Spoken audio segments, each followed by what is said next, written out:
Adventist World Radio, the voice of hope. radio adventista iraisam-pirenena miaraka amin'ny feo fanantenana.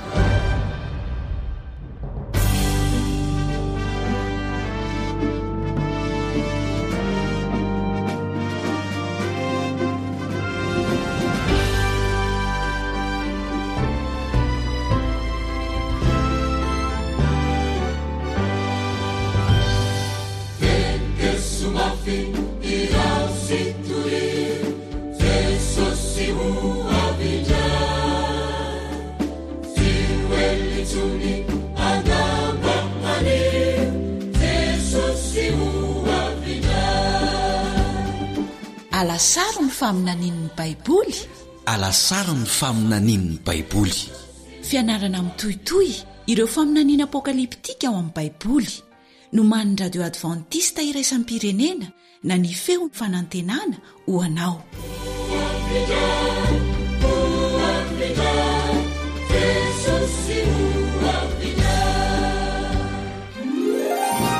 Inona no mitranga ao aorian'ny fahafatesana? Miakatra any paradisa vetrany ve ny fanahin'ny maty? Inona no atao hoe spiritisma? Ary inona no tokony ho fantatsika momba izany?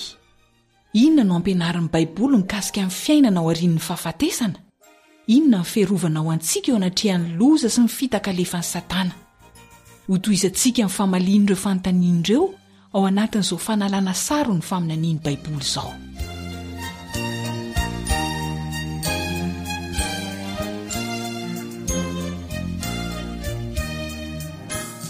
Misaotra anao manaraka hatrany izao fiarah-mianatra mitohitoy izao miaraka amin'ny onjam-peon'ny radio adventista iraisam-pirenena sampana teny malagasy. Miaraka aminao hatrany ny mpiara-mianatra aminao Iliandry amin'ny Tantsoa, manasanao mba aharitra fotoana foimonja anovozana ireo tompontsoa avy amin'Andriamanitra.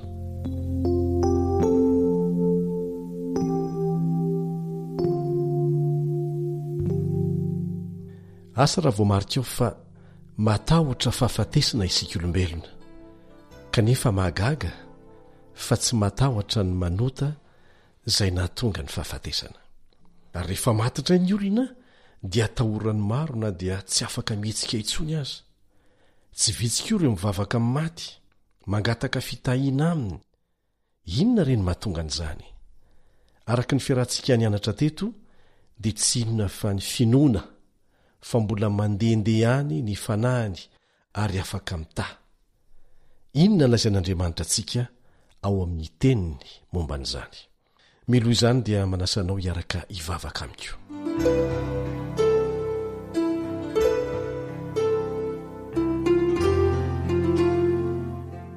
Rainay izay ny an-danitra, ho amasinina ny eny anaranao, ho tonga ny fanjakanao, atao any sitraponao eo amin'ny fiainanay tsirairay avy izay miara-mianatra eto, ny fiainan'ny fianakaviana, ny fiainan'ny firenena. Mamela ny elokay tahaka ny namelanay izay meloka taminay. Misaotra anao mbola nanomeanay tombonandro hianarana ireo fahamarinana tiana ho zaraina aminay ao amin'ny teninao. Mivavaka izahay ho an'ireo olona namoy havatiana noho ny fahafatesana.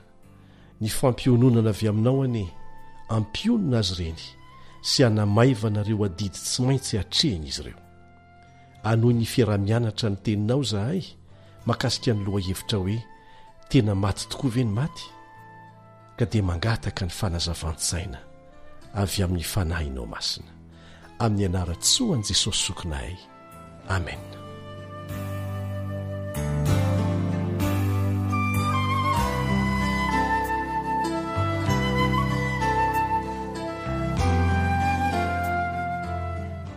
Ny anarantsika teto fa mazava ny lazain'ny baiboly momba ny maty, ary tsy misy mampisalasala mihitsy. Averintsika ny famakiana andininy roa amin'ireo izay fa nivakitsika teto, atserovantsika ny lesona ny rahantsika nianatra farany. Ny voalohany dia izay voalaza ao amin'ny Pitoroteny 7:5 sy ny 9. Pitoroteny 7:5 sy ny 9. Fa fantatry ny velona fa ho faty izy, fa ny maty kosa tsy mba mahalala na inona na inona. Ahoana hoe ny maty tsy mba mahalala na inona na inona dia toy izantsika ary tsy manana valim-piti intsony izy fa hadino ny fahatserovana azy na ny fitiavany na ny fankalany na ny fialonany dia samy efa levona ela sady tsy manana anjara intsony mandrakizay amin'izay atao aty ambany masoandro izy. Mazava izany fa tsy mahalala nininna, tsy afaka manao nininna ny maty. Efa nandre olona ve ianao ny teny hoe hokendaiko ianao rehefa maty aho? Eto dia mazava ny tenin'Andriamanitra fa tsy afaka manao an'izany tsony ny maty, tsy afaka mita, tsy afaka mankahala, tsy afaka mitia. Ny antony mahatonga ny olona mihevitra fa tsy maty ny fanahy dia ny fampifangaroana ny fanahy amin'ny fofinaina ny men'Andriamanitra ny olona izay miverina amin'Andriamanitra madiodio tsy misy fangarony rehefa maty ny olona anankiray. Ka ilay miverina ny amin'Andriamanitra tompoko dia ilay hery, ilay aina izay namelona antsika, miverina madiodio tsy misy fangarony. Zao ny voalaza ao Pitoroteny 12:7 zay le andininy faharoa zay tsy ahivontsika eto. Pitoroteny 12:7 ny vovoka dia hiverina amin'ny tany toy ny teo fa ny fanahy kosa hiverina amin'Andriamanitra zay nanome iny. Ny fanahy resahana eto dia ilay fofonaina zay namelona antsika. Dia mipetraka ary ny fanontaniana izy ary zany reny angatra na havelo miseho amin'ny endriky ny havantsika efa maty reny.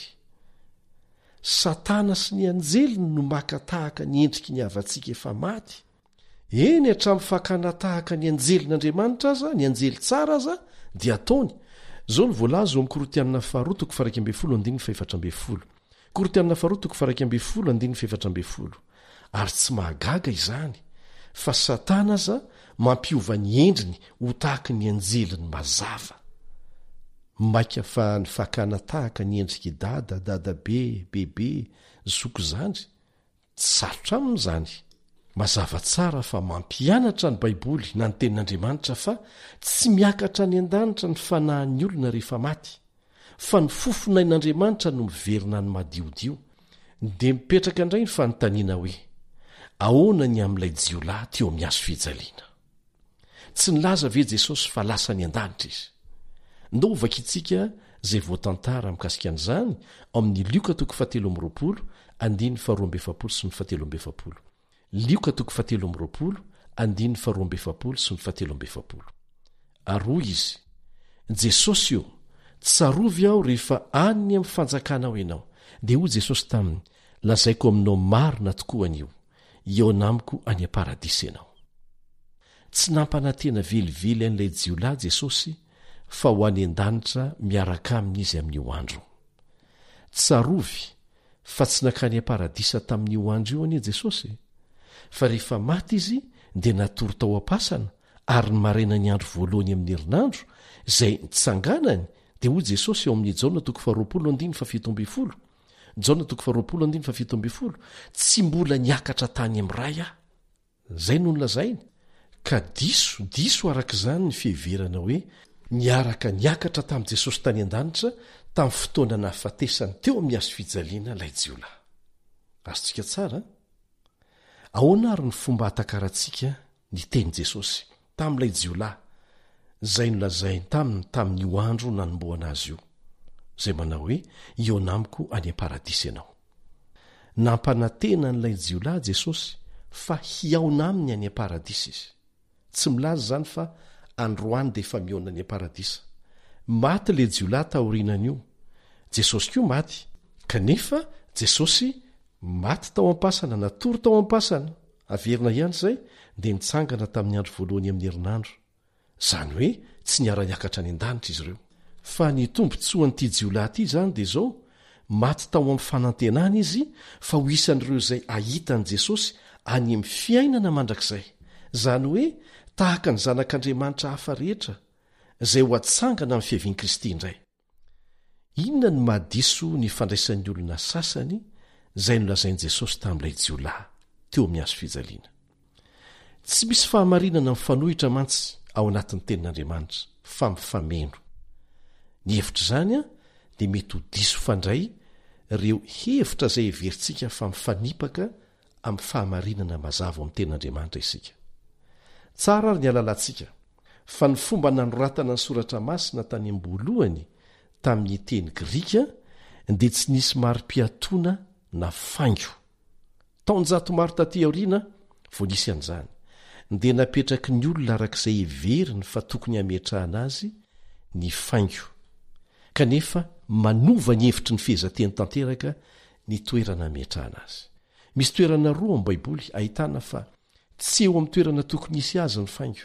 Ny anankiray dia ilay andiny novakiana teo ao amin'ny Luka 17:13. Raisitsika aloha io. Luka 17:13. Raha findra amin'ny teny manaraka fotsiny faingo fa tsy amin'ny toerana ahitantsika azy amin'izao fotoana izao dia hazava ny tiany Baiboly olazaina, izany hoe apetraka anelanelany hoe anio sy ny hoe iaona. Andahoany ho apetraka eo ny faingo hoe ho ahisantsika eo anelanelany hoe anio sy ny hoe iaona, dia izao no fomba amakiana azy amin'izay. Lazaiko eo aminao marina tokoa anio, iona amiko any am-paradisa ianao. Fa le tamin'ny voalohany dia hoe lazaiko eo aminao marina tokoa anio iona amiko any am-paradisa ianao. Tsy mitovy zany a. Raha lazaina amin'ny fomba hafa dia izao no lazain'i Jesosy azy hoe anio aho dia milaza aminao, mampanantena anao anio fa iona amiko any am-paradisa ianao. Ny andininy hafa izay diso koa ny fipetraky ny faingo dia izay voalaza ao amin'ny Asan'ny Apôstôly 7:12. Asan'ny Apôstôly 7:12. Ny fipetraky ny faingo ry havana dia manova ny hevitry ny fehezanteny. Sa tsy izany? Mazava ny fanambaran'ny ten'Andriamanitra fa rehefa maty ny olona dia matory ary miandra ny fananganana amin'ny maty. Arak'izany dia tsy marina ny hoe tsy maty ny fanahin'ny olona alohan'ny iverenan'i Jesosy. Andriamanitra irery ny tsy mety maty. Nahoana moa ny tiany Satana ny hampinoana antsika, ny hinoantsika fa tsy mety maty isika. Tsaroa fa efa tany Edenany izy no nanomboka an'izany laingan'izany, ary io ny lainga malaza indrindra sy voalohany indrindra nataony hamitahana ny Eva izay mbola tohizany hatramin'izao.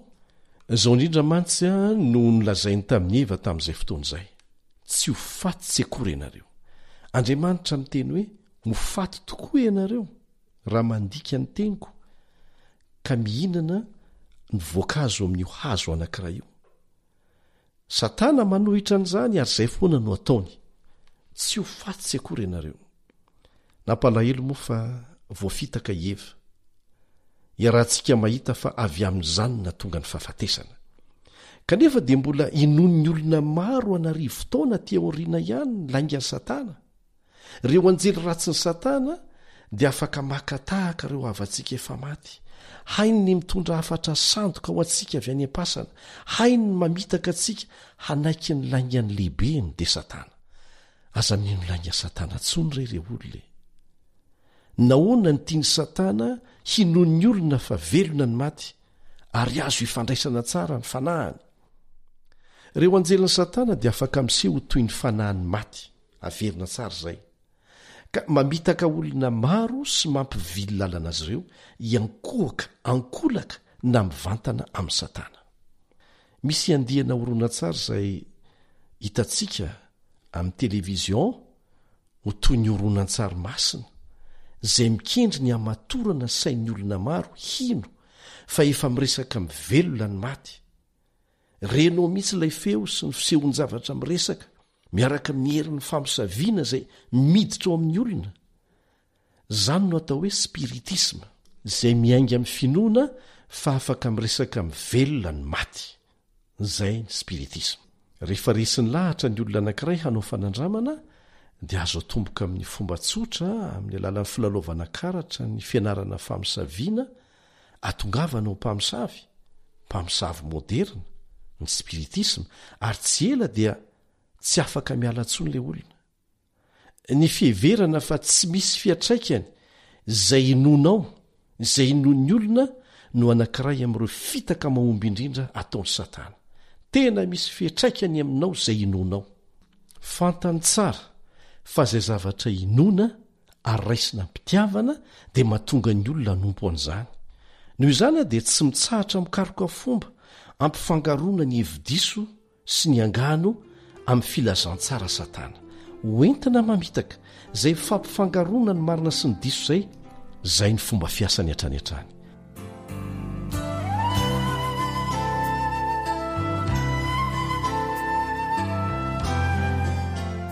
Indray andro vao maraina be dia nandeha fiaramanidina avy any Palm Springs ho any Denver any États-Unis zany i Camille Ottman sy Shu Inkol izay samy mpiandraka hitrambony eo anivon'ny AWR mpiara-miasa aminay. Kely ilay fiaramanidina ary nahazo toerana teo akaikina mpandraraha anankiray manana ny maizy azy Camille Ottman izay nanomana izao famelabelarana zaraina amintsika izao. Tamin'ny fomba mahafinaritra no nanehoan'ilay mpandrarany tenany tamin'ny Camille fa izy no Nika izay no anarany. Laza tamin'ny Camille Nika fa andeha hody any amin'ny anankiray amin'ireo tranony any Colorado ao amin'ny toeram-pilalaovana an-dranomandry malaza anankiray. Taorian'ny fifampitafana nahafinaritra ny fanaovan'izy ireo dia niteny tamin'ny Nika i Camille hoe tena nitahy ianao Andriamanitra. Dia nikentrona inika nilavy Nika tamin'ny fomba masika sy tamin'ny fomba endrika marikivy izany nanao hoe tsia ny Andriamany bavy no nitahy ahy sady oatra ny karaikona mihitsy ny tenany manontolo.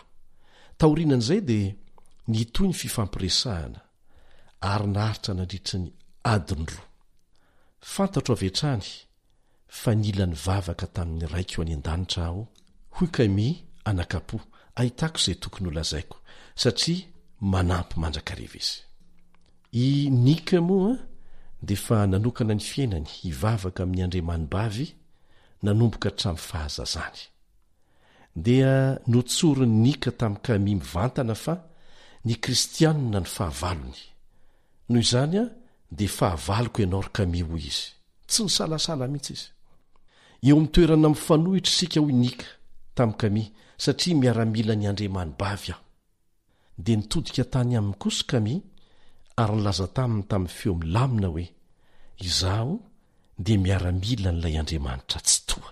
Nisy fotoana saika natapaka ny resakay taorianan'izay hoy Camille kanefa hoy aho tamin'ny Nika tsy fahavaloko ianao fa Satana ny fahavaloko. Marina tokoa izany ry mpiara-mianatra rehetra. Tsy manana olombelona azo atao fahavalo isika. Satana ny fahavalontsika. Dia nitoizan'ny Camille ihany ny fitantarany zavatra niseho. I Shu Inkol mpiara-miasa amiko i Camille dia nipetraka teo alohako ary afaka nandre ny sombontsombo ny resaka nataonay. Satria moa mbola vao maraina ny andro dia nangina tanteraka ny tao anaty fiaramanidina fa dia ny feon'ny Camille sy Nika miresaka ihany ny tena re. Dia nanomboka mivavaka mangina ho anay i Shu Inkol rehefa nandre ny resaka nataonay. Dia nanohy ny resany i Nika niteny tamin'ny Camille izy hoe nandritra ny fiainako aho izy dia niofana mba hanafoana ny kristianisma ary tsy ho ela dia ho tanteraka izany. Nampianatra io Andriamany bavy io ihany izy tamin'ny fananganana logiciel manokana izay mpampiasa ordinateur dia mahafantatra ny antsoina hoe logiciel. Ireny no mampandeha, ireny no ampiasaina rehefa miasa amin'ny ordinateur. Fa ity izany dia logiciel manokana mihitsy izay naseho an'ny Satana any Nika. Dia nitoizany teniny Satana hoy Nika no nampanankarena tahaka an'izao nahitako fombiazana ary tsy ho ela dia hiseho sy hitsangana avy amin'ny tany izy hatramin'ny nanolorako ny tenako ho azy nanomboka tamin'ny fahazazako izy dia tsy manatsafidy afa-tsy ny manaraka ny baikony aho. Taorian'izay ho Camille dia nanomboka ny resaka mikasika aloha hevitra maromaro zahay toy ny amin'ny fahafaha-misafidy malalaka ny men'Andriamanitra, ny resaka mikasika ny zava-mitranga rehefa maty ny olona sy ny marina ho ambadiky ny tsy hita maso ary ny fomba isehoan'ny fitaka ataon'ny Satana izay azo antoka fa tsy nakasitrahany Nika loatra satria mifanipaka amin'ny foto-kevitra izay iainany kanefa izay ny mpitory ny filazantsara milaza ny marina izy na hanaiky ianao na tsia. Izay no hevitra le hoe mba ho vavolombelona ny firenena rehetra rehefa mitory ny filazantsara isika.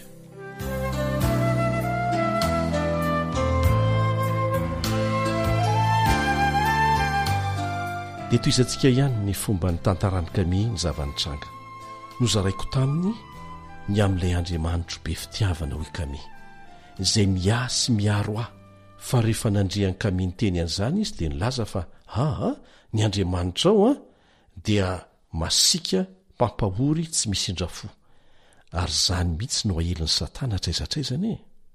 dia nitantarainy nika tamin'ny Camille ny ampahany tamin'ny fiainany. Anisan'izany ny fomba ny sehon'ireo fianakaviana efa maty miresaka aminy sy ny fisehon-javatra telo hafa nantsoiny hoe devoly izay mampijaly azy matetika jereo fa mifanipaka ny zavatra resahany nike. Dia nazavaiko taminy io ihany Camille fa tsy mahalala ninninina ny maty ary ny anjely ratsy dia mpisandoka sy mpanakorota-tsaina.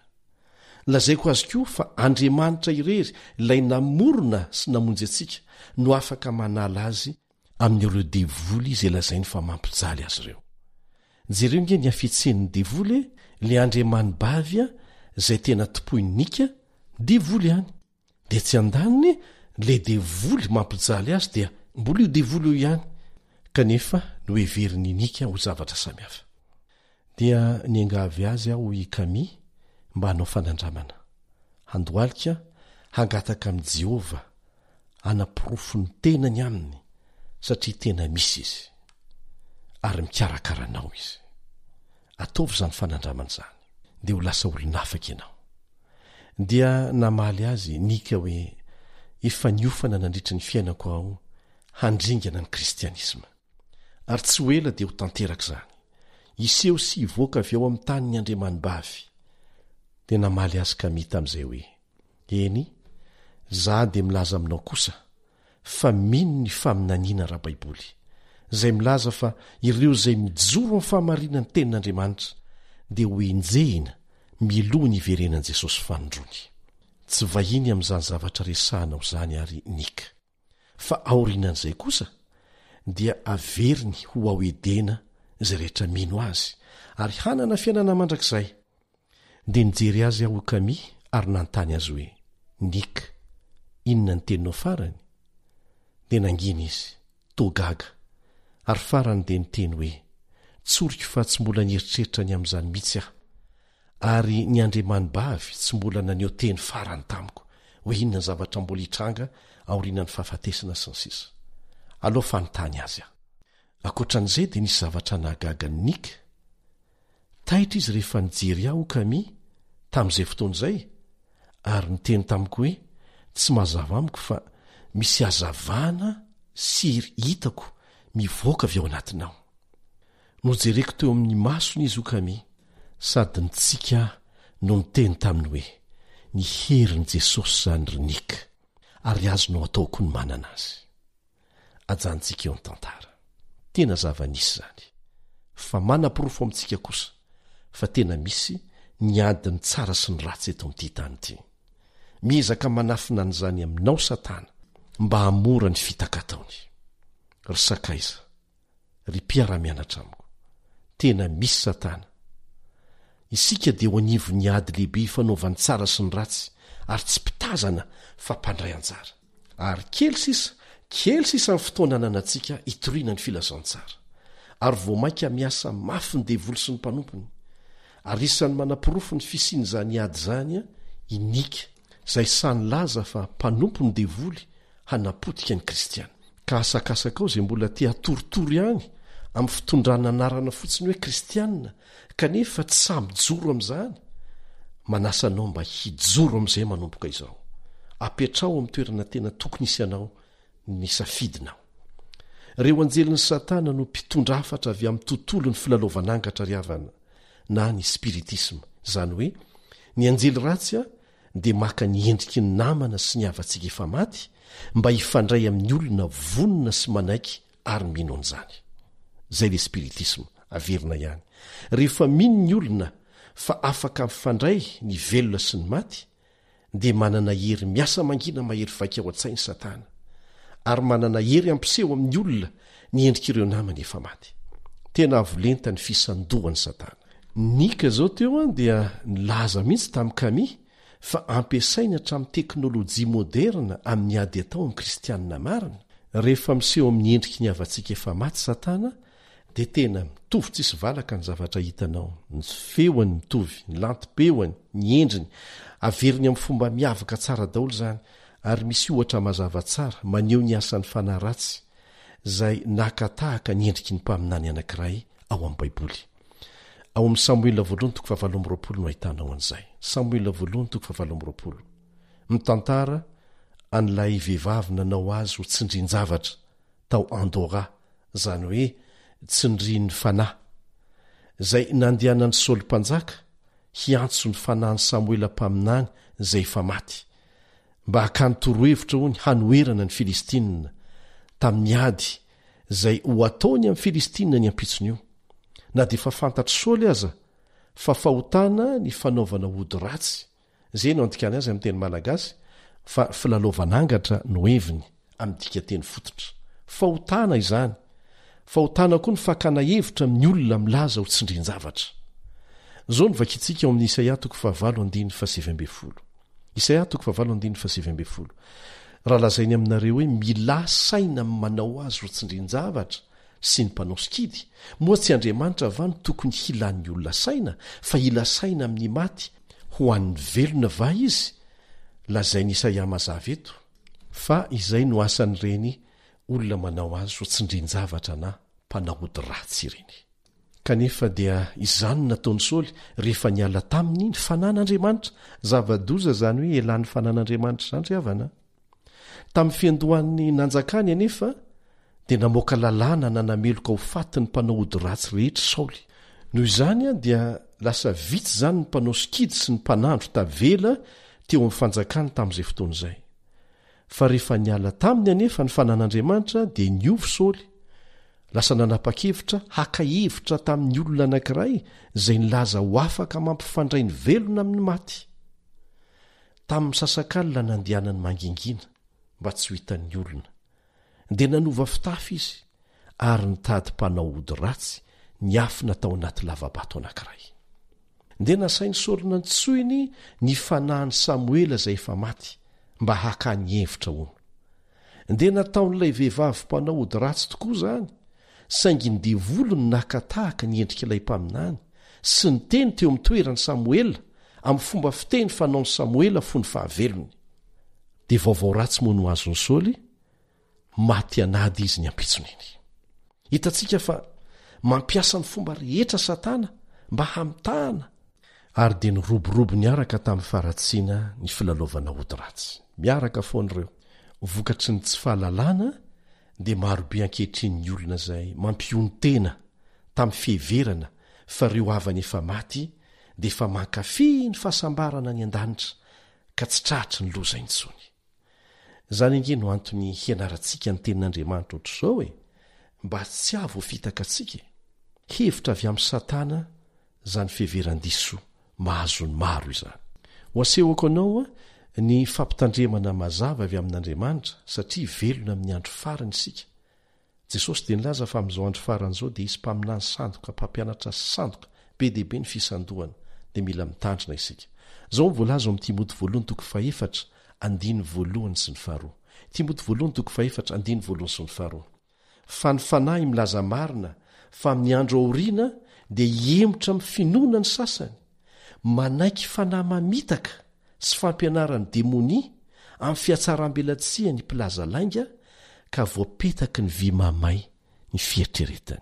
Ary izany mihitsy ny zavatra mitranga, ny olona efa miompy manompo an'izany fomba izany dia tsy misokatra mahita ny tokony ho ataony tsony ny saina raha tsy amin'ny alalan'ny vavaka irery any.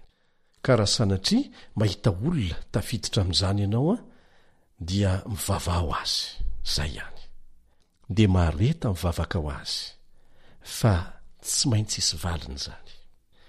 Ny anjely ratsy izay miambo mpamangy avy amin'ny tontolo ny filalaovanangatra dia matetika mampitandrina ny amin'ny toejavatra hitranga amin'ny ho avy dia miseho amin'ny endrika toatena izy manoro hevitra tsara mihitsy azy izy mba hahafahany manjono maka ny fon'ny olona izay ho fitahany ary dia ekeny maro vetrany ireo fampianaran-diso arosony aorinan'izay satria efa azo ny fony efa azo ny fitokisany dia hanomboka hiresaka zavatra mifanipaka amin'izay voalazany tenin'Andriamanitra amin'izay izy hogaga ianao ohatra fa holazainy Satana amin'ny alalan'ny fisandoana ny endriky ny olona efa maty fa izy ireo dia efa sambatra any an-danitra ary mitana toerana be voninahitra dia ho faly ery izay tsy mahalala ny fitaka-taony amin'izay fotoana izay ary rehefa azo ny fitokisan'ny olona dia asehony amin'izay ny fampianarana izay hanamaivana na hanova mihitsy izay voalaza amin'ny soratra masina dia lazainy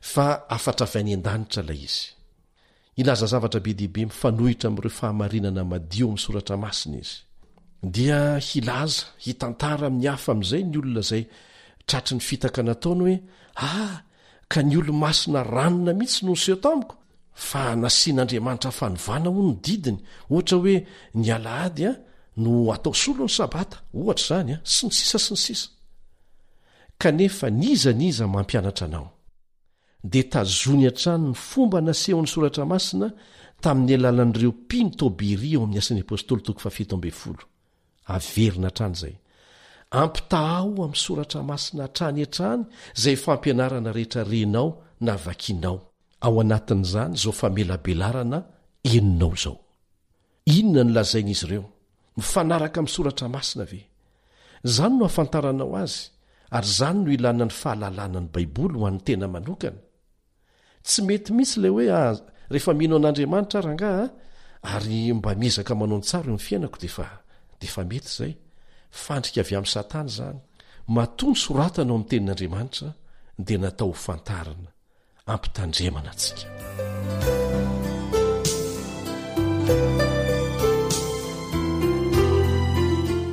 ny tena fototry ny spiritisma dia ady amin'ny soratra masina aoka azavo izay ny fototry ny spiritisma satria Satana ny ao ambadika ady amin'ny soratra masina azadonoiny izay zao mivolaza Mpitoroteny 7:5 mampitandrina antsika Mpitoroteny 7:5 fa ny maty tsy malala ninninina taovy mazava izay ka rehefa miseho aminao ireo olona efa maty na olo malaza ny finoana fahiny dia ataovy mazava tsara fa Satana maka ny endriky ny olona efa maty izay inona moa no anton'izany fampitandremana rehetra izany zao no voalaza ao amin'ny Korinthiana 1:10 Korinthiana 1:10 izay zavatra teriny jentilisy ho fanatitra dia teriny amin'ny demonia fa tsy amin'Andriamanitra koa tsy tiako mpiombona amin'ny demonia ianareo izay ny tanjona tsy tiako mpiombona amin'ny demonia ianareo mazava izany vakitsika izay voalaza ao amin'ny Apokalipsy 5:14 ho fanampin'izay Apokalipsy 5:14 fa fanahany demonia ireo ka manao famantarana sady makany amin'ny mpanjaka amin'izao tontolo izao mba hanangona azy ho amin'ny adin'ilay andro lehiben'Andriamanitra tsy toa ady atao amin'Andriamanitra avokoa ny hetsika rehetra ataon'ny Satana teo anivon'ny zanak'Israely fahiny dia noraran'Andriamanitra mihitsy ny fifandraisana amin'ny devoly amin'ny alalan'ny filalovanangatra ary mahavoeloko ho faty izany tamin'izay fotoana izay araka voalaza ao amin'ny Levitikosy 7:1-3 Levitikosy 7:1-3 manao hoe aza mivily anarak'izay manao azy ho tsindrin-javatra na mitady saina mpanao atsarana ahaloto anareo aminy zaho ny Jehovah-Andriamanitrareo dia eo amin'ny 2:7 amin'ny Levitikosy ihany dia izao ny voalaza ary na lehilahy na vehivavy izay manao azy ho tsindrin-javatra na izay manao atsarana dia atao maty tokoa hitorabato azy ny olona fa noho ny fahasoavan'Andriamanitra raha mahita olona tratran'izany ianao amin'izao fotoana izao dia mivavao azy betsaka ireo efa afaka tamin'izany tamin'ny alalan'ny vavaka nataony hafa mivavao azy ankehitriny ny spiritisma dia mifahatra amin'ny tontolon'ny siansa ary tafiditra ao am-piangonana sady mahazo fankasitrahana amin'ny mpanao lalàna io famitahana goavana io no fisehoan'ny fanaovana ody ratsy amin'ny endriny vaovao izay ny melohana taloha zao no lazain'i Jesosy ao amin'ny Mateo 5:20 hoe fa izy Kristy sandoka sy mpaminany sandoka hitsangana ka an'io famantarana lehibe sy fahagagana ary raha azo atao na dia ny olom-boafidy aza ho fitahany nahoana satria tena amin'ny fomba fetsy ilay fitaka ary ataony amin'ny anaran'i Jesosy. Zany aneny mahatonga an' Jesosy miteny ao amin'ny Matthieu 7:1-7 manao hoe tsy izay rehetra manao amiko hoe tompoko tompoko, Jesosy Jesosy no hiditra any amin'ny fanjakany lanitra fa izay manao ny sitrapony raiko izay any an-danitra. Maro no anao amiko amin'izany andro izany hoe tompoko tompoko, tsy efa naminany tamin'ny anaranao va zahay? Tsy efa namoaka demonia tamin'ny anaranao va zahay? Tsy efa nanao asa lehibe tamin'ny anaranao va zahay? Dia ambarako amin'ny marimarina hoy Jesosy hoe tsy mba fantatro akory ianareo hatr'izay miala amiko ianareo mpanao meloka. Ka Jesosy iza zany ilay nampiasainy zareo hanaovana asa soa namoahana demonia? Satana misandoka ho Jesosy. Zany no antony amporosiana antsika hianatra tsara ny tenin'Andriamanitra ho an'ny tenantsika manokany. Mpanampy fotsiny ihany ange ny radio, ny fiangonana, ny mpampianatra baiboly, fa amarino tsara ho an'ny tenanao ny marina dia fikiro zany. Iza moa no atao hoe Babilôna ao amin'ny baiboly? Iza no atao hoe Babilôna? Ny kristianisma ny emotra, zay ny lazaina hoe Babilôna ao amin'ny Apokalipsy. Ary ny tena mampiavaka azy dia mifampifangaroana ny fivavahana amin'Andriamanitra amin'ny fivavahana amin'ny sampy na amin'ny Satana. Iza no lazain'Andriamanitra fa tompona andraikitra tamin'ny fahalavony Babilôna? Zao ny voasoratra ao amin'ny Apokalipsy 7:12. Apokalipsy 7:12. Ravarava Babilôna lehibe ka tonga fonena ny demonia sy fieren'ny fanahy maloto rehetra ary akany ny vorona rehetra izay maloto sy ankahalaina. Ny demonia mivantana mihitsy zany no tafiditra lalina. Amin'ny teny hafa Babilôna dia fanjakan'ny fifangaroana, confusion, mampifangaro ny marina amin'ny diso no ny fidiran'ny devoly amin'ny alalan'ny fanahy ratsy ao amin'ny fiangonana kristianina.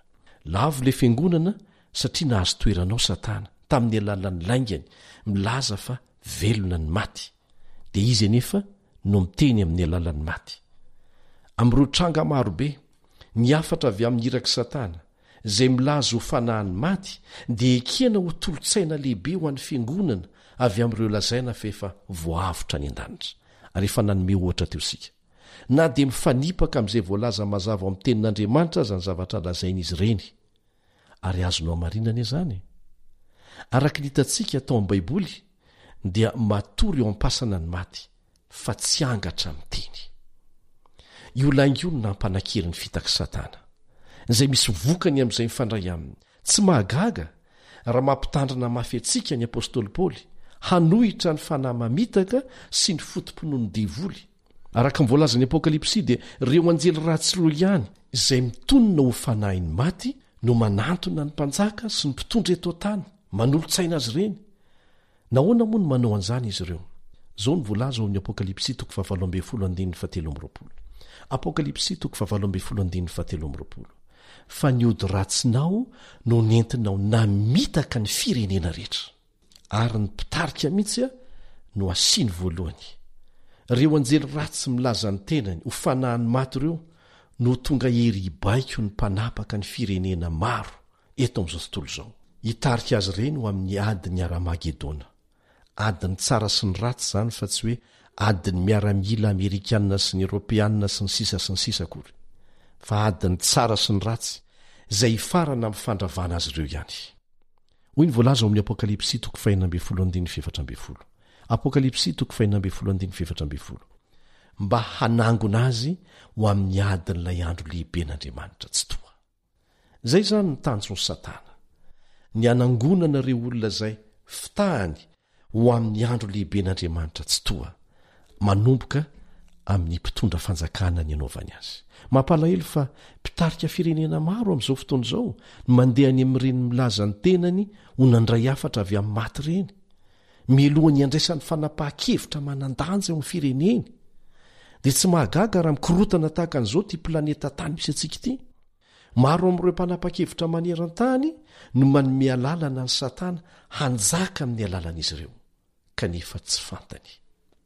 Zao ny voasoratra amin'ny Isaia 9:7-8. Isaia 9:7-8. Ary raha lazainy aminareo hoe mila saina amin'ny manao azy ro tsindrin-javatra izay mitsitsika sy miboeriboerika, moa tsy Andriamanitra va ny tokony ilany saina fa ila saina amin'ny maty ho an'ny velona va izy? Ry havana, izao ny sedra tsy miova alalantsika ny marina trany rehefa misy fampianarana na toe-javatra mampisalasala. Ao amin'ny Isaia 9:20 no ahitana ao azy. Isaia 9:20 ho amin'ny lalàna sy ny teny vavolombelona ihany. Raha tsy miteny arak'izany teny izany izy dia olona izay tsy posahany fahazavany maraina. Izany hoe rehefa tsy mifanaraka amin'izay voalaza ao amin'ny tenin'Andriamanitra dia sandoka sy fitaka na aviaiza na aviaiza.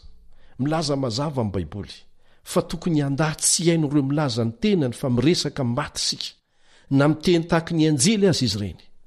Kanefa etsy andan'izany dia tsy maintsy mandray fahalalana avy amin'ny tenin'Andriamanitra koa ianao mba tsy havoafitaka anao. Zany no antony ilazana ao amin'ny Apokalipsy 1:17 manao hoe Apokalipsy 1:17 manao hoe sambatra izay mamaky sy miaino ary mitandrina izay voalaza ao anatin'ity faminaniana ity fa antombotra ny andro. Satria tsy ho sambatra mihitsy izay tsy mahalala ny marina fa tsy maintsy ho voafitaka foana. Ka tsarovo tsara ary manomboka izao fa ny afatra izay heverina fa avy amin'ireo havatiany efa maty na olo-masina fahiny dia tsy avy amin'izy ireo velively fa avy amin'ny Satana. Na dia toa tsara toinona zany eo am-boalohany satria atombony amin'ny fanomezana torohevitra tena marina, tena mahasoanao ilay fitaka mba hazona ny fonao. Ohatra, misy marary mafy ao an-trano dia indro miseho amin'ny endriky dadabe Satana manorohevitra anao haka fanafody tena mahasitrana. Dia tena mahomby tokoa ny ilay torohevitra e. Mba hakana ny fonao fa aorinan'izay dia ampiditra anao amin'ny fampianarana mifanipaka amin'ny soratra masina izy. Tokony hampieritreritra antsika izany. Tsy vitsy ireo olona mahalala an'izany fitaka fanaon'izany izay afaka nandroaka ny Satana tamin'ny anaran'i Jesosy rehefa niseho tamin'ny endriky ny havany efa maty. Ary dia nanjavona ho azy anie izy ireny. Amin'ny ankapobeny moa dia tsy samiseho amin'ny olona efa mahalala an'izany fitaka izany velively Satana. Zavatra hafa indray no amelezany azy. Ny Apokalipsy dia milaza fa izay mankatoa an'Andriamanitra no hiditra ao amin'ny fanjakany. Izavy moa no tsy ho tafiditrany. Tsy ho tafiditrany. Araka ny voalaza ao amin'ny Apokalipsy 2:20. Apokalipsy 2:20. Andininy enjana izy ity nefa ilaina ny mahafantatra azy tsara. Misy sokajin'olona izay lazainy mazava eto fa tsy ho avela hiditra any Jerosalema vaovao, ilay tanàna masina. Zao ny voalazany. Any ivelany ny alika sy ny mpanao ody ratsy sy ny mpijangajanga sy ny mpamon'olona sy ny mpanompo sampy azy rehetra tia lainga sady mandainga. Ny hoe ody ratsy, mpanao ody ratsy ao amin'ny dika teny Louis II dia magicien io ilazany azy. Tena le mpanao fahagagana amin'ny herin'ny Satana mihitsy. Eny, zaraina amintsika izany. Satria tsy te hanao izay zavatra lazain'Andriamanitra mazava fa hanakana antsika tsy ho tafiditra ny an-danitra isika.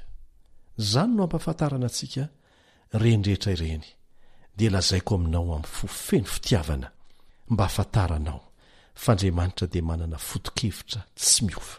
Ilaintsika ny miala lavitra arak'izay azo atao amin'izay rehetra mitovitovy amin'ny fanaovana ody ratsy ataon'ireo milaza ho tsindrin-javatra. Na dia toa tsy misy tsiny aza ny fahitana azy ety ivelany satria mifono fitaka trano ny fomba fiasan'ny Satana. Dinio tsara fa tsy dia misy tsony sarimietsika na fandarana ny fahitalavitra na boky ka tsy tafiditry ny spiritisma amin'ny fanehoana angatra, mpamosavy, fivavahana amin'ny olo-masina izay heverina fa mifandray amin'ny maty. Mifandray amin'ny herin'ny Satana avokoa ireny. Tandremo ry namana.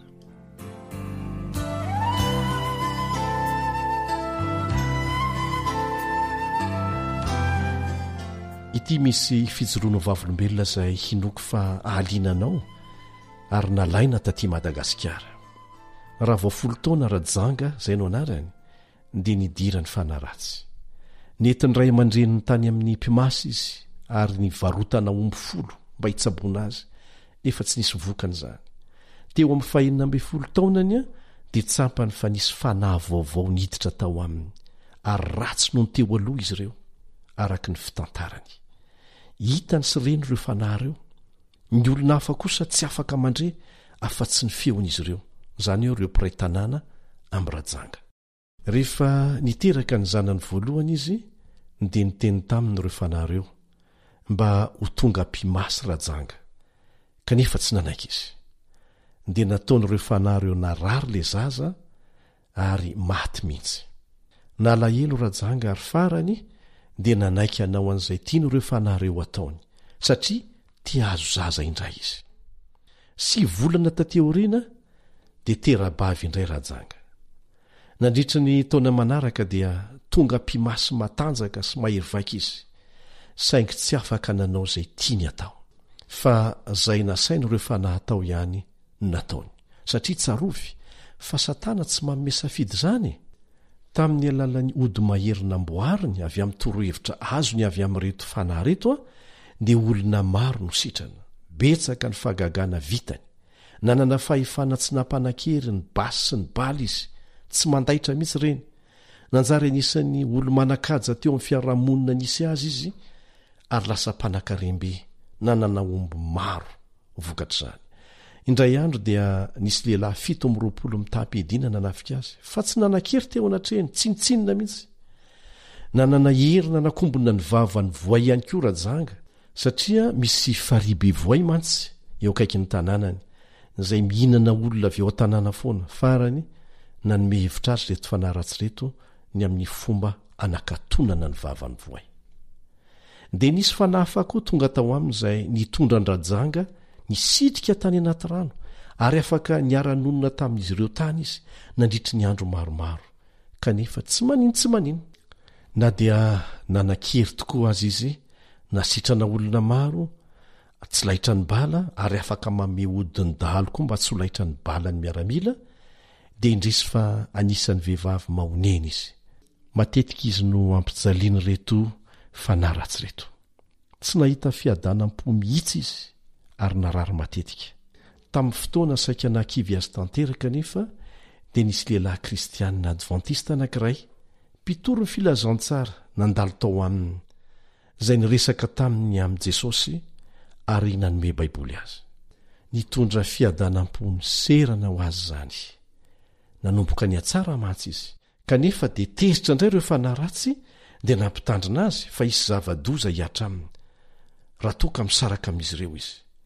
Dia ny fahaizan'ireo fanahy ratsy tokoa izy, nidoran'izy ireo ny tranony, lasa lavenina ny fananany rehetra, fa nahagaga azy anefa dia tsy mahay ny afo ilay baiboly. Dia nampahory azy andromanalina ireo fanahy ratsy, ka nihevitra izy fa resy, voatery hijanona ho mpimasy ihany. Raha mbola ny salasala ny amin'izay tokony ataony izy dia nandre ity onjam-peon'ny radio advantiste raisam-pirenena ity, na ny AWR, izay moa dia ialana tsiny fa izay iainanay no zarainay hijoroana vavolombelona, ary vokatry ny fiainony an'izany isan'andro dia resy lahatra izy fa hanamafy ny fanapa-kevitra efa noraisiny. Dia nandrao anazy ireo fanahy ratsy fa raha mbola miaino an'io radio io izy dia ilaozana izy ireo. Kanefa resy lahatra tanteraka rajanga hanaraka an'i Jesosy aho izy, ninninona ny seho. Dia mbola nanohy ny ady tamin'ny andro ireo fanahy ratsy nefa tsapany, fa rehefa mandefa ny onjam-peo ny radio advantiste raisam-pirenena ilay feo ny fanantenana izy ary manomboka manao fanandramana amin'izay fantany, mivavaka, miresaka amin'Andriamanitra, mamaky ny ten'Andriamanitra, nefa rany dia nandao azy ireo fanahy ratsy ireo. Vita batisa soamatsara izy ary lasa mpitoro teny. Indray andro dia niantso ahy izy, dia izy indray nampahery ahy. Izao indrindra nylazainy tamin'izay, miantso anao Ranadaos fa te hampahery anao. Ity toerana misy ahy ity ho izy dia fanatobiana ombona angalarina taloha. Fa amin'izao fotoana izao mba fantatrao i Lion, amin'izao andro sabata izao, satria sabata ny andro tamin'izay, mivory eto ny zanak'Andriamanitra avy amin'ny faritra maro. Tena latsaka ny ranomasoko tamin'izay. Eny, avotro rajanga, jesosy ny nanavitra azy, fitaovana fotsiny ihany ny sisa rehetra. Nozarainy tamin'ny olona rehetra fa ny fiadanana marina, ny fiadanam-po maharitra dia avy amin'i jesosy irery ihany. Tsaroko hoy Camille Ottoman satria tonga taty Madagasikara mantsy izy azy ireo pakasary avy amin'ny AWR mba hamelona ny tantaran-drajanga mba hijoroano vavolombelona manero an-tany. Rehefa niona izy ireo tany Ambalavao Tsemparita amin'izay ary teo indrindra dia izao nolazainy Camille, nijery ny masony aho izy rehefa ny famiyny zahay dia hitako fa tena efa any Jesosy izy. Amin'izao fotoana izao rajanga mizara ny fahamarinana manerana ny tanàna izay nahafantatra azy ho mpimasy teo aloha ary mpanaradian'i Jesosy no hafantarana azy ankehitriny, mpitoro teny mafana fo. Ry namako, mampitandrina ny Apokalipsy 3:10, Apokalipsy 3:10, fa isika dia miatrika ny andro fankapanahy izay efa hiatra amin'izao tontolo izao fizahan-toetra izay monina ambonin'ny tany. Fantaro ny fahamarinana dia mifikira amin'i Jesosy, satria ho izy hoe raha misaraka amiko ianareo dia tsy mahay manao na inona na inona. Ny tsy ambaratelo dia ilay fifandraisana tsy miato aminy. Zao notadidio, Satana dia tsy afaka handresy afa-tsy ireo izay manaiky antsitrapo ny fakapana alefany. Ireo izay mikatsaka mafy ny fahamarinan'ny Baiboly tahaka anao amin'izao fotoana izao ary miady mba hampadio ny fiainanao amin'ny alalan'ny fankatoavana an'Andriamanitra eo ambany herin'ny fanahy masina dia azo fiarovana avy aminy. Ao amin'ny Baiboly manontolo dia ahitantsika ireo anjely manao asa famonjena ny zanak'Andriamanitra ary mandraka androany izany. Mbola afaka mijoro vavolombelona aminao, tena be dibe izahay. Nandefa ny anjeliny tamin'ny Abrahama Jehova, nampanantena azy fa hamonjy ny Lota lehilahy marina hanafaka azy tao Sodoma mba tsy ho levony afo.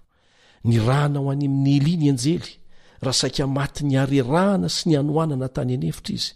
Tahaka an'izany koa Elisa, naroven'ny anjely marobe niaraka tamin'ny kalesy soavaly afo rehefa nodidin'ny fahavalony. Dia tahaka an'izany koa Daniela rehefa nijoro tamin'ny marina dia nataon'ireo namany izay hatonga azy ho voasazy sy natsipy tao andavaky ny liona, kanefa tsy navelan'ny anjely hikasika azy ireo liona tao andavaka. Ary rehefa nahitan'izany ny mpanjaka dia talanjona, ka ireo niapanga ny Daniela indray no nasainy natsipy tao amin'ny lavaky ny liona. Sy ny maro hafa izay mbola azonao vakiana amin'ny tenin'Andriamanitra.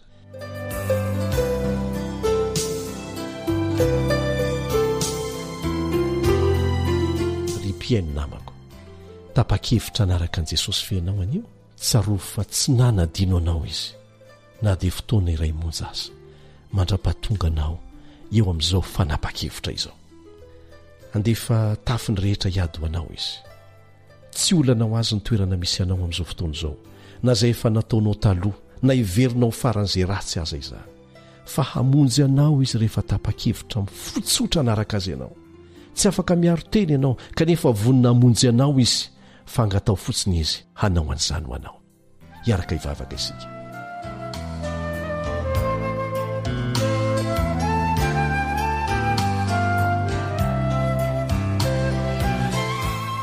Raha izay ny an-danitro, ianao ny fahazavana sy famonjena anay. Ny lalanao ny tsara indrindra mandrakariva. Misaotra satria nataonao mazava ao amin'ny soratra masina, fa rehefa maty zahay dia matory fotsiny. Tapa-kevitra ny andany aminao zahay, ka mangataka anao arovy amin'ny loza izahay tsirairay, indrindra ny fampianarana sandoka sy ny spiritisma, satria noho ianao dia tsy ilainay akory ny atahotra. Ampianaro ho atoky anao tanteraka ny tsirairay aminay, amin'ny anara-tsarobidin'i Jesosy. Amen.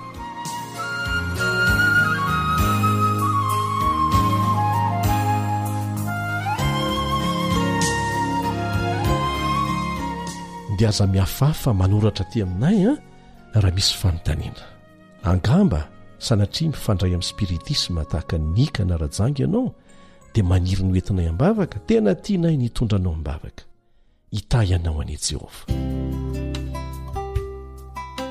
Raha misy fanontaniana tonga ao an-tsainao, na misy antombavaka angatahanao amin'ny fotoana rehetra, na koa misy fijoroana ho vavolombelona azonao zaraina, dia manorata amin'ireto adresy manaraka ireto: page Facebook feo fanantenana, na ny laharany finday 034 06 797 62 032 75 379 64.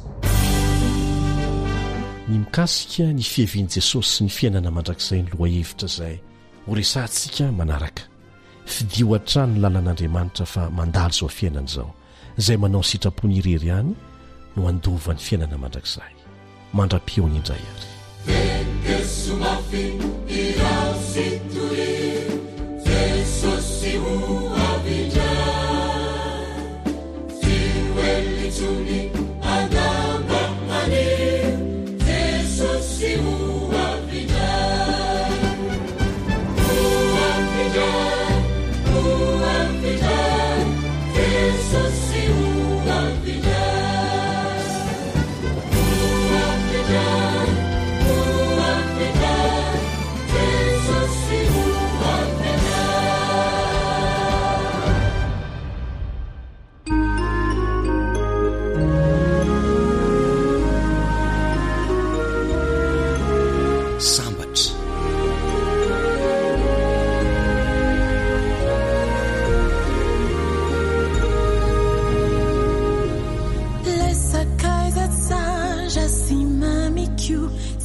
AWR téléphone 034 06 797 62 032 75 379 64. Fifaliako nyewakakini izy no mitantanay mampitony ny adiko ampanay sy nandamina ny fiainako sasianao no tiany posakaiza maminy mba handovila etena toerana no maniny namanatsy miavona tsy miatsara velatsy mahateo tindrindra hazo antoka faombiazana no azonao miaraka aminy fiakanana fahasambarana miaminy fiarana tiako hozaray na minao indray ireo fanandramanatry izay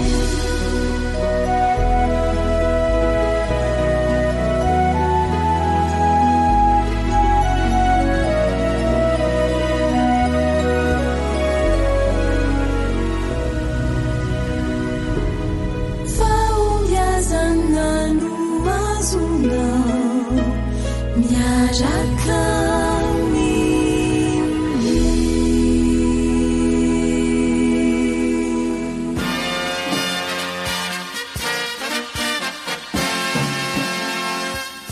Adventist World Radio, the voice of hope.